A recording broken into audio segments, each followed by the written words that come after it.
Government senior secondary school खारिया के सभी +2 के विद्यार्थियों को सुप्रभात। आज का इतिहास में हमारा टॉपिक रहेगा अलवार और नैनवार संत कौन थे। अलवार और नैनवार संतों पर हम विस्तार से चर्चा करेंगे। अलवार और नैनवार जो संत है वो तमिलनाडु के भक्ति संत थे। वो तमिलनाडु राज्य से संबंधित थे। आरंभिक भक्ति आंदोलन इन्हीं के नेतृत्व में चला।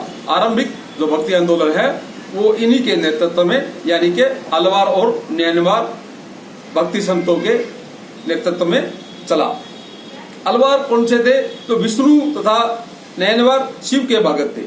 अलवार जो भगवान विष्णु की उपासना करते थे, पूजा करते थे, और नैनवार भगवान शंकर की जो पूजा करते थे या भगवान शिव की पूजा करते थे, उन्हें नैनवार कहा जाता था।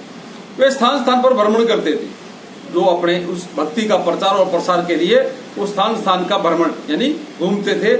तमिल भाषा में अपने इष्ट को स्तुति भजन गाते थे। वो जो अपने भजन और कीर्तन है वो तमिल भाषा में गाते थे। अपनी यात्राओं के दौरान अलवार और नैनवारों ने अपने पावन स्थलों को इष्ट तथा निवास स्थल घोषित किया। वो कहते हैं अपनी यात्राओं के दौरान, उस यात्रा के दौरान अलवार और नैनवारों ने कुछ पावन स्थलों को, कुछ जो पवित्र स्थान थे, उनको अपने इष्ट का निवास स्थान घोषित कर दिया। इन स्थलों के बाद में विशाल मंदिर बनाए गए।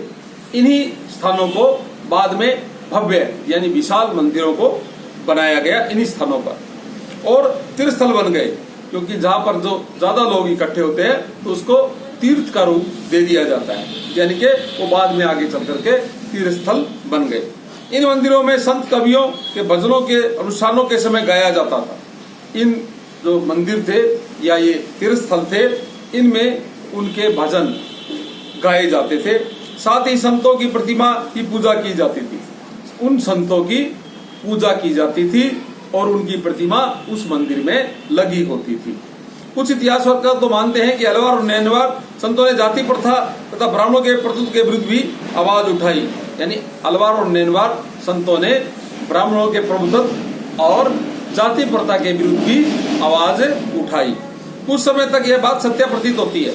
इतिहासकार कहते हैं कि कुछ समय तक यह जो बात है सच्ची यानी सत्य प्रतीत होती है, क्योंकि भक्ति संत विभिन्न समुदाय से थे।